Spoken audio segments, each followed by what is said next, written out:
sampalin ko siya sa publiko. Hindi, wala naman. Hindi, ngayon na. Wala pong ganunan. Mr. Chairman. I'll give you no. Sasampalin ko sa Mr. Chairman. Session suspended. Session suspended.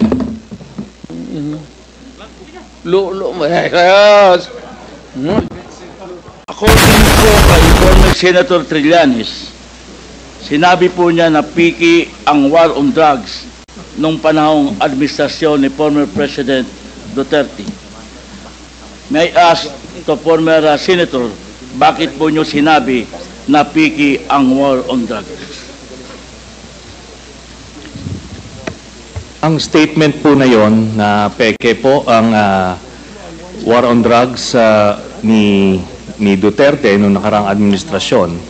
Ito po ay bunga nung nakalap namin na impormasyon at ebidensya nung kami ay nag-iimbestiga nila Senator Laila de Lima at dun sa aming sariling pagkalap na impormasyon at base na rin dito po sa testimonya, Mr. Chairman, ni Arturo Las Cañas sa ICC na naisumite niya at nagkaroon na rin ng kopya dito po sa Quadcom at doon po sa kanyang video. Sinabi niya po na ginagamit lang ang war on drugs ni Duterte para takutin ang sambayan ng Pilipino at takutin ang iba't ibang sektor ng lipunan para hindi siya paghinalaan dun sa kanyang sariling involvement sa illegal drugs. Kaya nga siya na-mention po na siya ang Lord of all drug lords. Ito po ay sinabi niya na mga kasabwat ni Duterte ay sina Michael Yang, Charlie Tan, Sammy Uy.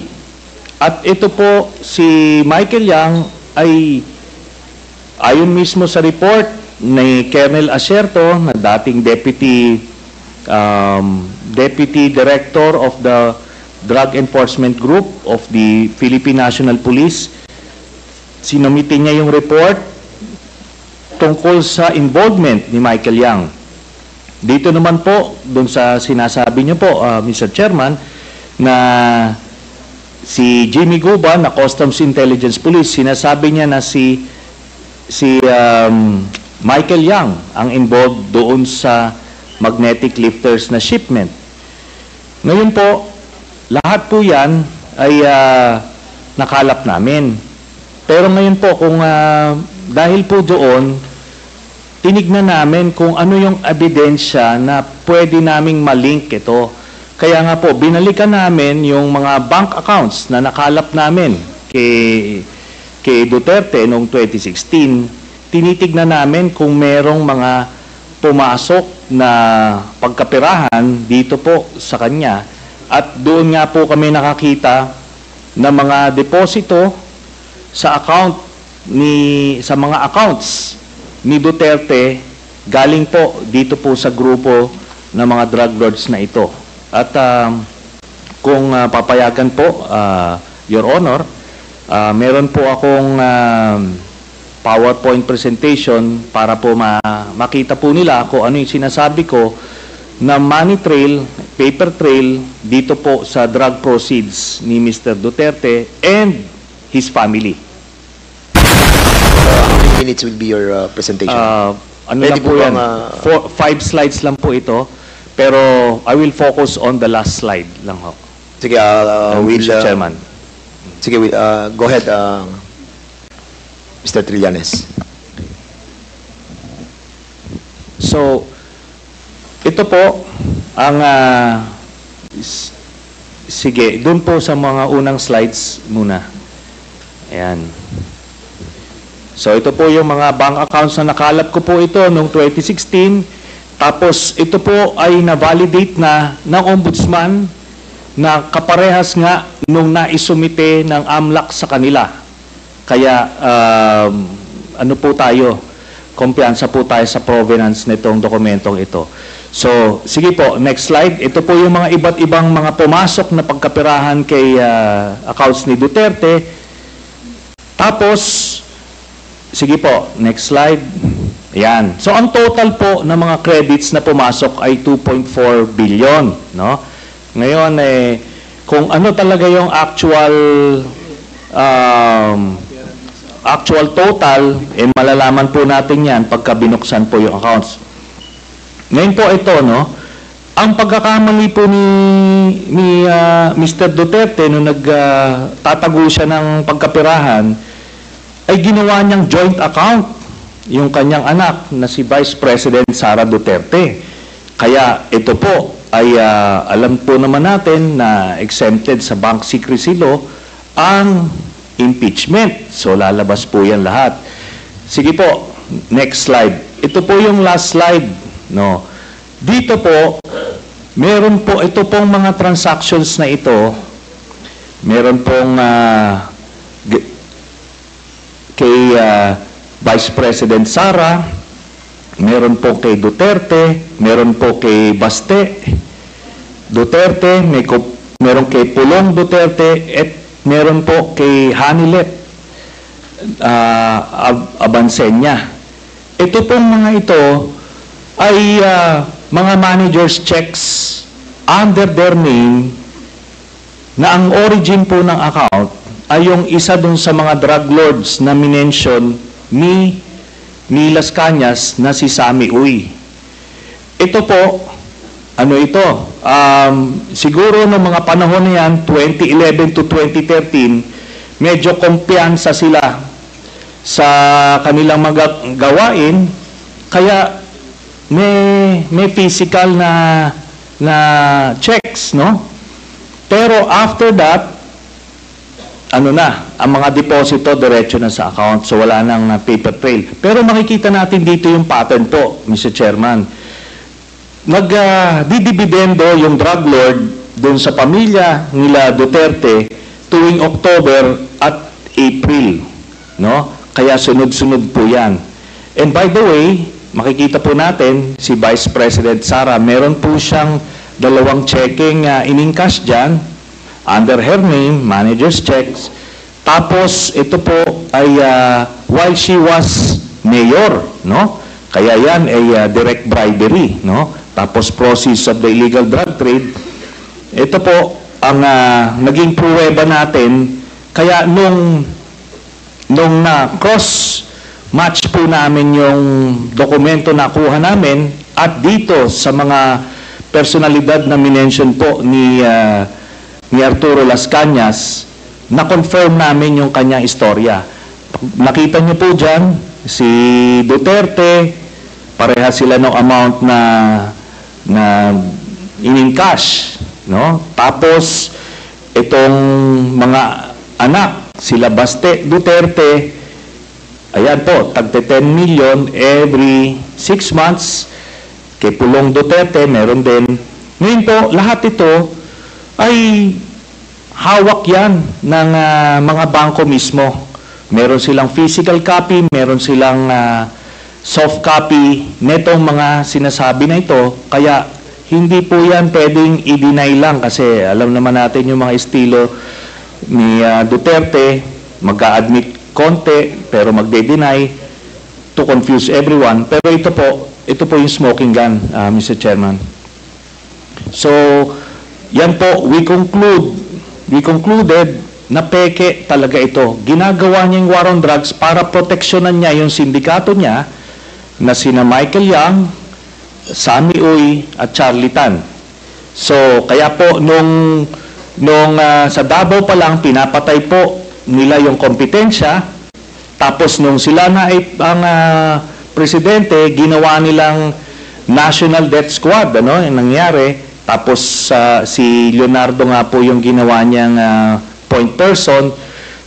Tapos yung drug list na sinasabi ni Duterte, merong legitimate mga personalities doon, galing doon sa mga iba't ibang ahensya.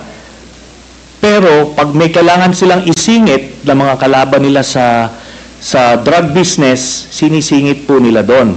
Kaya nga may mga tinutumba na mga involved din sa illegal drugs kasi kompetensya nila yon sa distribution.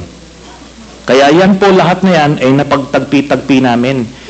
So, kaya that would explain kung bakit protektado si Michael Yang kahit na may report itong si Colonel Asierto.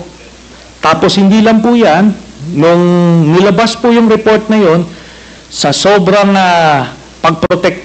pagproteksyon nila kay Michael Yang, yung mismong gumawa ng investigasyon, yun yung gustong ipapatay at sinampahan ng kaliwat kanang kaso.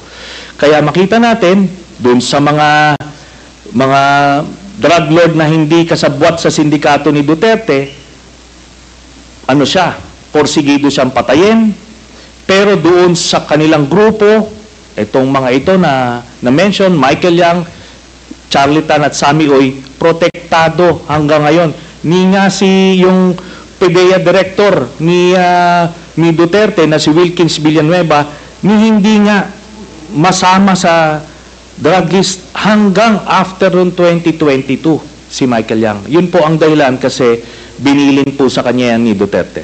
Salamat po. Mr. Chair, Yeah, please proceed, Congressman Teves. may I Mr. ask Chairman. the former President kung alam niyo po ba na kinasuhan po ni former Senator Trillanes sina Congressman Paulo Duterte, Attorney Mans Carpio for drug smuggling? Hindi ho. Pero kung totoong drug smuggling man sila, they should be prosecuted in court. And if convicted, they should serve sentence in jail. Hindi ko pipigilan yan. Kung kung totoo. Ngayon, yung narration dito hindi ko kilala itong taong to, forgot his name. Your Honor, if there is an iota of truth, ayuta lang, baski konti lang, you can find out, may nilagay siya ng record. Now, I'm willing to execute an affidavit or kayo na lang to summon the banks pursuant to my waiver. Kung may totoo lang baski isa, I will hang myself in front of you. You can summon, I will sign a waiver, all banks, pati yung World Bank ng Amerika. Kung may isang totoo lang nakiting, I will resign and I will ask my daughter to resign and everybody in the family. That is my guarantee. And I will hang myself. Mr. Chairman. May I know, Mr. Chairman. Sir. Dali sige, sorry, Congressman Paduano, sige, you and then Congressman Teves, and then I will allow you, Senator Trillanes, after the two members have spoken. Yes, Congressman Paduano. Thank you, Chairman, with the indulgence of Congressman Teves. Ganito lang po, because Senator Trillanes presented yung mga bank accounts.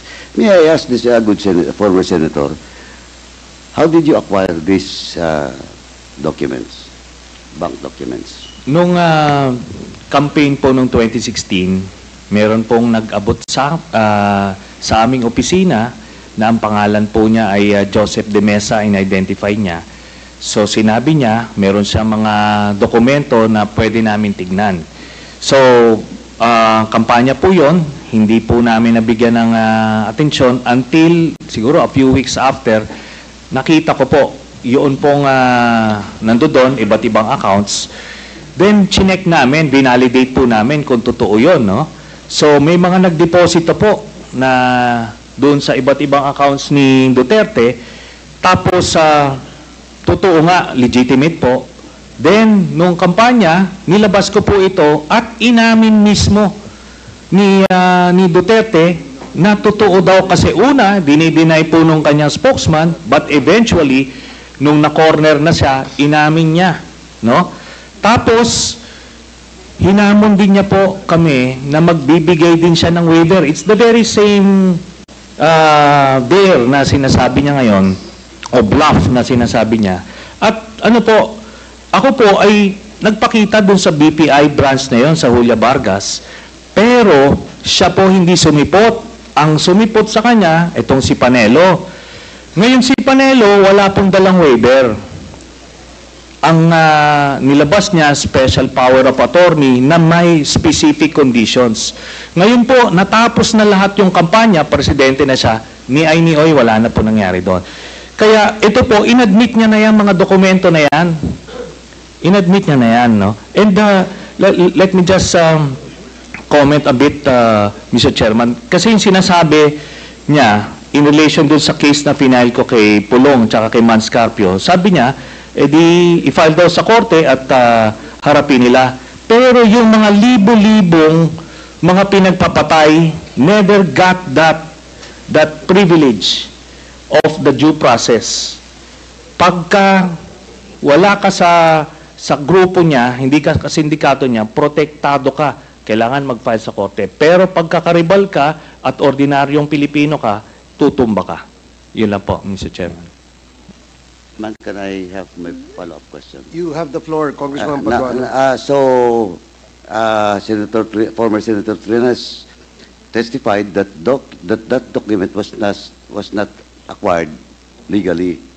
It was just given to him, and with that, Mr. Chairman, though he might appreciate that bank records, but for me, Mr. Chairman, I am not a lawyer, but with regards to how authentic is the bank documents being presented to us by former Senator Trillanes, we must ask the AMLA, Mr. Chairman. So, with that, Mr. Chairman, unless Senator Trillanes can present to us another document that bank records came from an authentic, competent agency of government, Mr. Chairman. In this case, it's the AMLA. Now, Mr. Chairman, so with that, Mr. Chairman, Here, this is a very serious accusation. So, Mr. Chair, Mr. Chair, Congressman point of order. Paduano has asked the floor, but with the Yes. indulgence of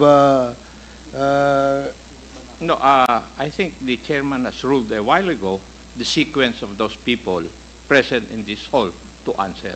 okay. I think we must follow that, Mr. Chair. Thank you for reminding the chair, Congressman Acop. Now, Congressman Paduano, please proceed if that is your last. I am sorry, I thought that you were tapos na.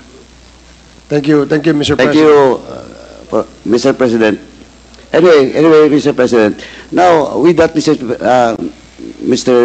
Chairman, and the former President has, a while ago, has a commitment to waive his right with regards to all the bank accounts that was mentioned by former Senator Trillanes. Now, Mr. Chairman, pwede naman parallel yan, AMLAC, at the same time, yung waiver, if the former President will sign a waiver with regards to all those bank accounts. Thank you, Mr. Chairman. I will sign it, the document tomorrow, and I will hand it kasi gagawin pa ng abogado. But I said, if there is an iota of totoo yung sinasabi, I will hang myself in your presence. I will invite you all to be a witness. Okay, thank you, Mr. Chairman. Congressman Paduano. Si Congressman Bong Teves, and then I will allow former Senator Trillanes after Congressman Bong Teves. Thank you, Mr. Chair. So my last question, siguro naman, first, Mr. President, lahat po na tinanong ko po sa inyo ay galing po yan kay Mr. Jimmy Guban, not for me. At kasi po ay na-invite na natin siya rito bilang isa sa mga resource person sa mga naunang hearings. And then, may I ask Mr. President, for my last question, given na po na na-acquit si former Senator Laila de Lima sa mga kaso niya tungkol sa drugs. As now, Mr. President, naniniwala pa rin po ba kayo na si former Senator De Lima ay queen of all drugs lords? Sir, I go by what is the reality of the day. Pag sinabi ng korte, inosente si De Lima, inosente si De Lima. Wala tayong magawa dyan. Kung magsabi ang korte, guilty si Duterte, wala rin kayong magawa dyan. That's a democratic process. Ibig sabihin po, Wala. nagkamali tayo ng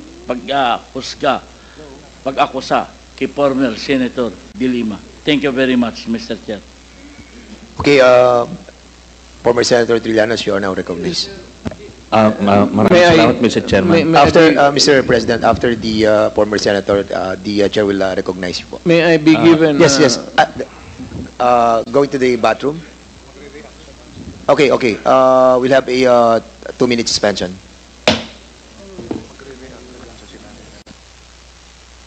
I'm sorry. Hearing resumed. Mr. President, you will be reacting to the Yes, sir. query. Sabi, De Lima na acquit? Yes, ang tanong natin kanina is, na-acquit po si si Senator De Lima at sinasabi po ni former President na kung ano ang hatol ng batas ay 10 ang masusunod. Ibig sabihin, nagkamali po ba ang ating dating Pangulo sa pag-akusa kay former Senator De Lima na siya ay isa sa mga queen ng drug lords? Sir, saan mo narinig yan? Bigyan mo ako ng kopya. Saan mo narinig yan? A recording or a newspaper. Pangalawa, sir, nakalimutan ko na tuloy ang explain.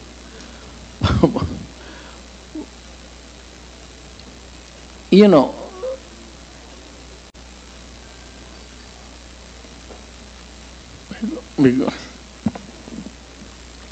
Do you need, Mr. President, a moment to... I'm just collecting my mind, sir. Okay, go ahead. Naipon na kasi. We'll give you time, Mr. President. For the meantime, the Chair would like to recognize... May I Yes, ask sir. for a recess of just 1 minute? Yes, we'll give you a 2-minute suspension. The hearing is suspended.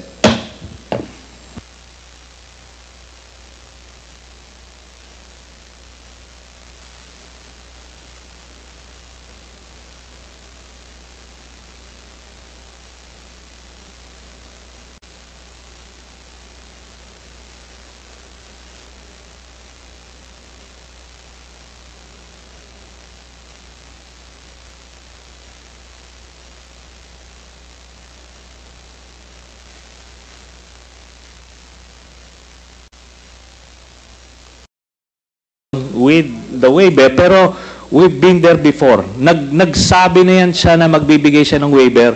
Puro bluff yan, pero hindi. Kaya nga, mas maganda kung ma-draft na po natin yan ngayon para papirmahan niya yan dito, no? Para wala ng alibay. Pero ito po, I'll be presenting later on, Mr. Chairman, a video of his actual admission of these accounts. No? So, ito naman pong mga cheque na in-encash, in-extract lang namin from that long list. Mga managers' checks po yan, hindi nawawala sa system po yan. And later on, ano rin yan, exempted sa impeachment cases, kaya pwede po lumabas yan, ipepresenta po yan. That's the smoking gun ng proceeds of the illegal drug trade ng Duterte crime family. Salamat po, Chairman. Thank you very much, Sir, former I have Senator to respond Trillanes. to it. This Former guy President, is with all due story. respect, with all due respect, I'll have to follow the rules. Yeah. I will give you time later, Mr. President. I will give you time later. just so that we can put to rest this issue of waivers, because it's been going back and forth. Will the former president be okay that if we draft the waiver now, that it be signed today instead of tomorrow? Will you be fine with that, Mr. President? Anong kapalit, sir? Hindi, Sampalin ko siya sa publiko. hindi, wala naman. Ngayon na. Wala pong ganunan. Mr. Chairman. I'll give you sasampalin ko sa Mr. Chairman. Session suspended. Session suspended.